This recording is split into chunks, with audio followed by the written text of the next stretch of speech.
పిల్లలకి సాయంత్రం అయితే ఆకలి అవుతుంది కదండి, చిరు ఆకలి. దీన్నే స్నాక్స్ టైం అంటారు. నేనైతే స్నాక్స్ టైంని నా మధ్య తరగతి లెవెల్లో నేను వాళ్ళకి ఫుల్ఫిల్ చేసాను. ఇవేంటని చూస్తున్నారా, రాత్రి అన్నం మిగిలిపోయిందండి. ఏం చేయాలి అని చిటి వడియాలు పెట్టుకుందామని ఆలోచించిన. దీంట్లో వాము, జీలకర్ర, ఉప్పు, కొంచెం వంట సోడా వేసి బాగా కలిపేసి ఇట్లా చిటి వడియాలు పెట్టేశానండి. బాగా పొద్దున ఎండ దంచింది కదండి కర్నూల్లో, బాగా ఎండినాయి, కరకర అంటున్నాయి. ఇవి చూడండి, నూనెలు ఇచ్చింటే భలే పొంగుతున్నాయండి వడియాలు. సూపర్ ఉన్నాయి అన్నం వడియాలు.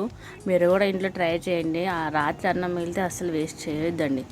అన్నం అట్లే ఎండబెట్టినా కానీ మనం దోశలలో వేసుకుంటే కూడా, అన్నము నానబెట్టి దోశలు వేసుకుంటే కూడా చాలా బాగుంటుంది. ఏం వేస్ట్ చేయొద్దండి. ఇప్పుడు మనం ఏం వేస్ట్ చేసినా కానీ మన భవిష్యత్ తరాలకి మిగిలాలి కదండి. చూడండి, వడియాలు చాలా బాగా స్మూత్గా వచ్చాయండి. మా పిల్లలు బాగా తిన్నారు. వీడియో నచ్చితే లైక్ చేయండి, షేర్ చేయండి.